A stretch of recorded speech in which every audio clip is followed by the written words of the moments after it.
হে প্রভু, আপনারই মায়া, অবিদ্যা প্রভৃতি শক্তিসমূহ বাদী প্রতিবাদীগণের মধ্যে কখনো বিবাদ, কখনো সংবাদ অর্থাৎ ঐক্যমত্যের বিষয় হয় এবং সেই সকল বাদী প্রতিবাদীগণের অন্তঃকরণে পুনঃ পুনঃ মোহ উৎপাদন করে।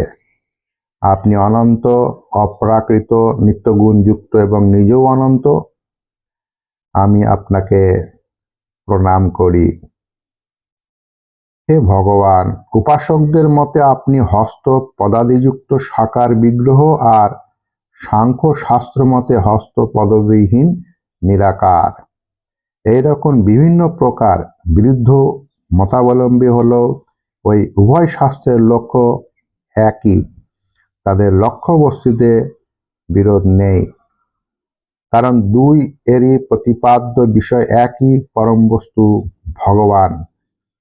আধার ছাড়া হাত পা থাকা সম্ভব নয়, আর বিধিনিষেধেরও একটি সীমা আছে। আপনি সেই আধার এবং নিষেধের অতীত, তাই আপনি সাকার নিরাকার দুইয়েরই অবিরুদ্ধ সম্মত সামঞ্জস্যপূর্ণ প্রতিপাদ্য পরব্রহ্ম। হে প্রভু, আপনি অনন্ত, আপনার কোনো প্রাকৃত নামও নেই, প্রাকৃত রূপও নেই।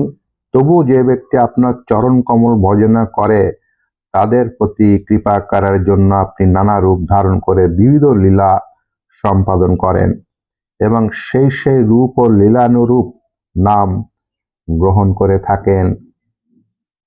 হে পরমাত্মন, আপনি আমাকে কৃপা করুন। মানুষের উপাসনা প্রায়শই সাধারণ স্তরের হয়ে থাকে, তাই আপনি তাদের সকলের হৃদয়ে থেকে তাদের ধ্যান অনুযায়ী ভিন্ন ভিন্ন দেবতার রূপে প্রতীত হয়ে থাকেন। বায়ু যেমন গন্ধের আশ্রয় নিয়ে সুগন্ধি বলে প্রতীত হয়, কিন্তু বাস্তবিক পক্ষে বায়ু তো আর নিজে সুগন্ধি নয়। এইভাবে সকলের সাধনার ধারণানুসারে বাসনা পূরণকারী প্রভু আমার অভিলাষ পূর্ণ করুন।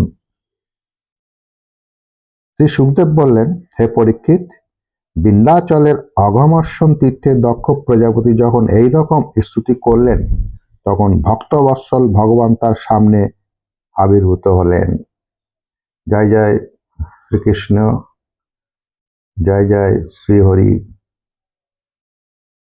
হরে কৃষ্ণ।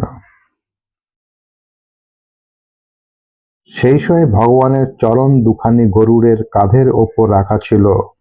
তিনি আজ অনুলম্বিত অষ্ট মহাবাহুধারী ছিলেন, আর সেই 8টি হাতের শঙ্খ, চক্র, তরোয়াল, ঢাল, বাণ, ধনুক, পাশ এবং গদা ধারণ করেছিলেন। বর্ষার মেঘের মতো শ্যামল দেহে পীতাম্বর শোভিত ছিল বদন ও নয়নযুগল। প্রসন্ন গলদেশ চরণ পর্যন্ত লুণ্ঠিত বর্ণমালা, বক্ষস্থলে শ্রীবৎস চিহ্ন আর গলায় কৌস্তুভমণি শোভা পাচ্ছিল। মস্তকে বহুমূল্য কিরীট, হাতে কঙ্কন, কানে মকরাকৃতি কুণ্ডল, কটিতে মেখলা, আঙুলে আংটি, হাতে বালা, পায়ে নূপুর, বাহুতে অঙ্গদ অর্থাৎ বাজু, এই সকল অলঙ্কার দ্বারা বিভূষিত ছিলেন। ত্রিভুবনপতি শ্রী ভগবান ত্রৈলোক্য বিমোহন রূপ ধারণ করে দাঁড়িয়েছিলেন। নারদ, নন্দ, সুনন্দ প্রমুখ পার্শ্বদগণ তার চারপাশে দণ্ডায়মান ছিলেন।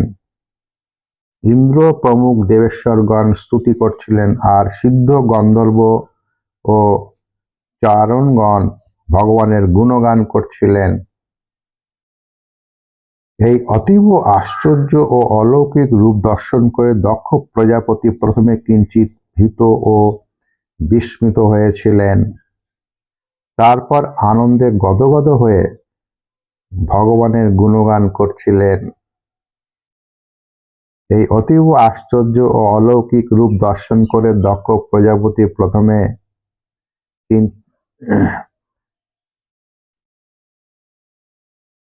তারপরে দক্ষ প্রজাপতি তো বিস্মিত হয়েছিলেন, ভয়ও পেয়েছিলেন, তিনি গদগদ হয়ে ভগবানের শ্রী চরণ কমলে সাষ্টাঙ্গে প্রণত হলেন।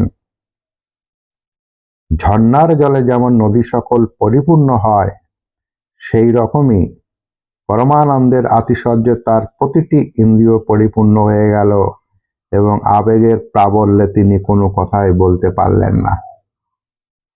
হে পরীক্ষিত, প্রজাপতি দক্ষ বিনম্র চিত্তে অবনত মস্তকে ভগবান শ্রীহরির সামনে দাঁড়িয়েছিলেন। অন্তর্যামী ভগবান সর্বভূতের হৃদয়ের চিন্তা করেন, জানেন। তিনি দক্ষ প্রজাপতির ভক্তি ও তাকে প্রজা সৃষ্টিকামী বলে বুঝতে পেরে এরকম বললেন। শ্রী ভগবান বললেন, হে পরম সৌভাগ্য সম্পন্ন দক্ষ, তুমি তপস্যায় সিদ্ধি লাভ করেছ, কারণ তুমি আমার প্রতি প্রগাঢ় শ্রদ্ধাবশত ঐকান্তিক ভক্তিমান হয়েছ। হে প্রজাপতে, তুমি সৃষ্টি বিস্তারের কামনায় তপস্যা করেছ, তাই আমি তোমার উপর সন্তুষ্ট হয়েছি, কারণ আমারও তাই ইচ্ছা যে জগতের সমস্ত প্রাণীর উন্নতি ও সমৃদ্ধি হোক। ব্রহ্মা, শিব, তোমার মতো সব প্রজাপতিগণ, স্বয়ম্ভূপ ইত্যাদি মনুগণ তথা ইন্দ্রাদি সুরেশ্বরগণ, এসবই আমার বিভূতি এবং এরা সকলেই প্রাণীগণের বৃদ্ধি সম্পাদনকারী। ভগবান শ্রীকৃষ্ণ তার ভগবদ গীতায় শ্রী অর্জুনকে দশম অধ্যায়ে এই বিভূতি যুগ সম্বন্ধে সবিস্তারে বর্ণনা করেছেন। হে ব্রাহ্মণ, তপস্যা আমার হৃদয়, বিদ্যা অর্থাৎ মন্ত্রজপ আমার শরীর, সদাচার বৈদ্যকর্ম প্রভৃতি আমার আকৃতি, যজ্ঞ আমার অঙ্গ, ধর্ম আমার মন, আর দেবগণ আমার প্রাণ। এই বিশ্ব সৃষ্টির পূর্বে একমাত্র আমি ছিলাম, এবং তাও নিষ্ক্রিয়ভাবে। আমা ভিন্ন বাইরে ভেতরে কোথাও আর কিছুই ছিল না, না কোনো দ্রষ্টা, না কোনো দৃশ্য। জ্ঞানস্বরূপ একমাত্র আমি ছিলাম, কিন্তু অব্যক্ত রূপে যেন চারদিক ছেয়ে এক বিশাল সুষুপ্তি বিরাজ করছিল। হে প্রিয় দক্ষ, অনন্ত গুণের আধার এবং স্বয়ং অনন্ত আমি গুণময়ী ত্রিগুণাত্মিকা মায়া ক্ষোভিত হয়ে যখন এই ব্রহ্মাণ্ড শরীর প্রকাশিত হলো, সেই সময়ে আদি সৃষ্টিকর্তা অজনীশ ব্রহ্মা আবির্ভূত হলেন। তার মধ্যে যখন আমি শক্তি আর চৈতন্য সঞ্চারণ করলাম, তখন দেব শিরোমণি ব্রহ্মা সৃষ্টি কার্যে উদ্যত হলেন। তার মধ্যে কিন্তু নিজেকে তিনি অসমর্থের মতো মনে করলেন। তখন আমি তাকে তপস্যা করতে আদেশ দিলাম। তিনি কঠোর তপস্যা করলেন এবং সেই তপস্যার দ্বারা তিনি প্রথমে তোমাদের 9 জন প্রজাপতিকে সৃষ্টি করলেন। হে প্রিয় দক্ষ, পঞ্চজন নামক সুপ্রসিদ্ধ প্রজাপতির কন্যা অশিক্রী এখানে রয়েছেন, একে তুমি পত্নী রূপে গ্রহণ করো। তুমি গৃহস্থচিত স্ত্রী পুরুষদের সহবাস রূপ ধর্ম অবলম্বন করে সেই ধর্মেরই অনুসারিণী পত্নীর গর্ভে ব্রহ্মার আরাধ্য লোক সৃষ্টি বহুল পরিমাণে বৃদ্ধি করতে পারবে। হে প্রজাপতে, এতদিন তো মানুষই সৃষ্টি হচ্ছিল, কিন্তু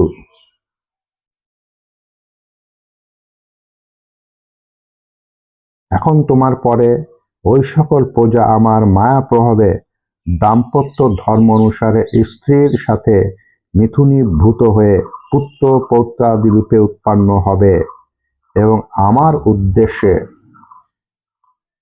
উদ্দেশ্যে পুজো উপহারাদি প্রদান করবে। শ্রী সুখদেব বললেন, বিশ্বপালক ভগবান শ্রীহরি এই কথা বলে দক্ষের সমক্ষে স্বপ্নদৃষ্ট বস্তু স্বপ্নভঙ্গে যেমন মিলিয়ে যায়, সেইভাবে সেই স্থানেই অন্তরিত হলেন।